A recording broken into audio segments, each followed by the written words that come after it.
রমজান মাস কোনো স্মার্টফোন ব্যবহার করবেন না, নেট কানেকশনের সাথে সংযুক্ত থাকবেন না। যাদের নেটেই কাজ, নির্দিষ্ট সময় কাজের সময় করবেন, এরপরে টোটালি বন্ধ করে দিবেন। বাসার রাউটার বন্ধ করে দিবেন, নির্দিষ্ট সময় চালিয়ে বাকি সময় বন্ধ করে রাখবেন।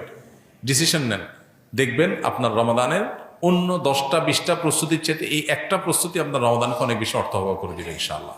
দ্বিতীয়ত, রমজান মাসে আনহেলদি, অস্বাস্থ্যকর এবং আমাদের জন্য ক্ষতিকর এবং অপ্রয়োজনীয় অতিরিক্ত খাবার গ্রহণ করা থেকে রমজানে বিরত থাকে। দুইটা জিনিস, এই দুইটা জিনিস যদি সঠিকভাবে করেন, আমার বিশ্বাস আপনার রমাদানকে আপনি অনেক সুন্দরভাবে কাটাতে পারবেন। এবাদত বন্দেগীতে আপনি স্বাদ পাবেন, তৃপ্তি পাবেন, স্পিরিচুয়াল যে আধ্যাত্মিক যে একটা প্রেরণা, শক্তি, এটা পাবেন।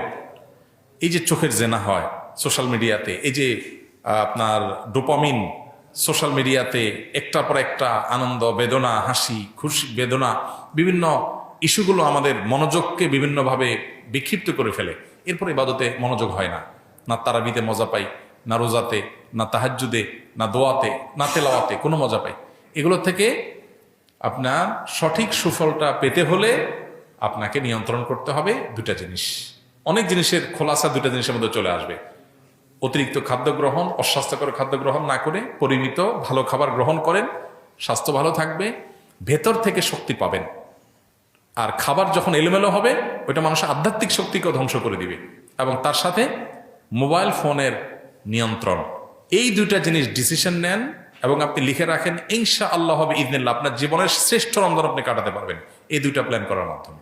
আল্লাহ আমাদেরকে তৌফিক দান করুন, হিম্মত লাগে এটার জন্য, সৎসাহস লাগে।